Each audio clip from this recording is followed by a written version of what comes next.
Dalam nama Bapa dan Putra dan Roh Kudus. Amin. Semoga damai sejahtera dari Tuhan kita Yesus Kristus beserta kita, sekarang dan selama-lamanya. Saudara dan saudari yang terkasih, renungan kita hari ini akan diambilkan dari Injil Yohanes, bab 16 ayat 20 sampai 23. Aku berkata kepadamu, sesungguhnya kamu akan menangis dan meratap, tetapi dunia akan bergembira. Kamu akan berduka cita, tetapi duka citamu akan berubah menjadi sukacita. Seorang perempuan berduka cita pada saat ia melahirkan, tetapi sesudah ia melahirkan anaknya, ia tidak ingat lagi akan penderitaannya karena kegembiraan bahwa seorang manusia telah dilahirkan ke dunia. Demikian juga kamu sekarang diliputi duka cita, tetapi aku akan melihat kamu lagi, dan hatimu akan bergembira, dan tidak ada seorang pun yang dapat merampas kegembiraan itu daripadamu. Dan pada hari itu, kamu tidak akan menanyakan apa-apa kepadaku. Demikianlah Injil Tuhan. Terpujilah Kristus.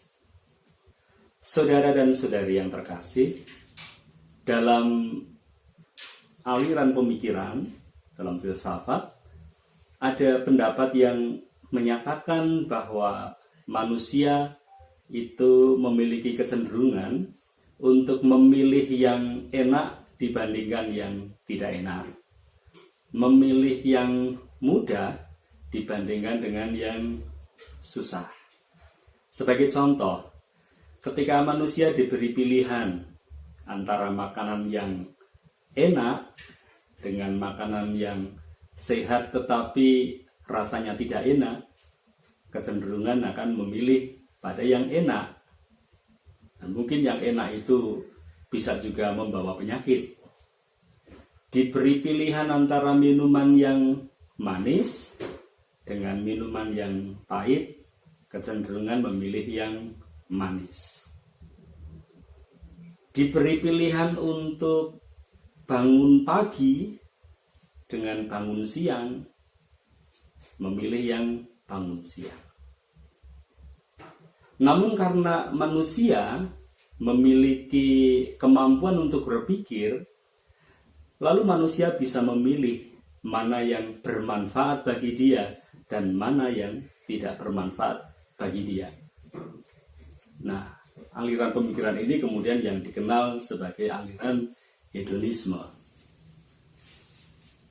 Karena memiliki kemampuan untuk berpikir tadi, kemudian manusia lalu bisa menentukan mana yang akan membawa kebahagiaan bagi dia dan mana yang tidak. Maka kemudian ketika menyadari bahwa ketika bangun pagi lalu bisa berolahraga itu bisa membuat dia sehat, maka manusia memilih untuk bangun pagi kemudian olahraga. Karena memiliki kemampuan untuk berpikir, maka kemudian memilih makanan-makanan yang bervariasi yang bisa memenuhi kebutuhan gizi dia. Meskipun makanan itu tidak selezat makanan yang lain. Nah, saudara dan saudari yang terkasih, dalam Injil hari ini, Tuhan Yesus juga mengajak kita untuk mau memilih jalan yang sempit, jalan yang tidak enak, tetapi kemudian membawa kepada kebahagiaan atau kemuliaan. Tuhan Yesus sendiri sudah mencontohkan kepada kita bagaimana Tuhan Yesus yang adalah Tuhan menentukan pilihannya untuk hidup secara sederhana. Lahir di kandang, mengalami penderitaan sebelum kematiannya, tetapi kemudian bangkit dan menunjukkan kemuliaannya. Kita sebagai pengikut Kristus juga diajak oleh Tuhan Yesus untuk menjadi orang-orang yang mau hidup prihatin, orang-orang yang mau mengalami duka cita untuk akhirnya nanti mendapatkan sukacita. Menjadi orang-orang yang mau mengalami duka cita agar orang lain juga mengalami sukacita. Ada banyak contoh dalam Injil yang bisa kita dapatkan bagaimana Tuhan Yesus mengajak kita untuk hidup prihatin, untuk urip prihatin. Urip prihatin berbeda dengan urip rekoso. Dalam hidup yang prihatin itu ada sesuatu yang diperjuangkan. Misalnya Tuhan Yesus berkata kepada anak muda yang kaya, Tuhan Yesus mengatakan, jualah segala milikmu dan berikanlah kepada orang-orang miskin, lalu ikutlah aku. Ada penderitaan yang harus dialami oleh orang muda itu untuk memperoleh kemuliaan. Contoh lain ketika Tuhan Yesus mengajak Petrus, Andreas, Yohanes dan Yakobus, mari ikutlah aku. Mereka berempat itu mereka meninggalkan kenyamanan hidupnya, kemudian mengikuti Yesus. Ada hidup prihatin yang mereka lakukan untuk nantinya mendapatkan kemuliaan. Kalau waktu itu Petrus, Andreas, Yohanes dan Yakobus tidak memutuskan untuk ikut Yesus, mungkin juga sekarang orang tidak kenal siapa itu Petrus, Andreas, Yakobus, Yohanes, dan juga murid-murid yang lain.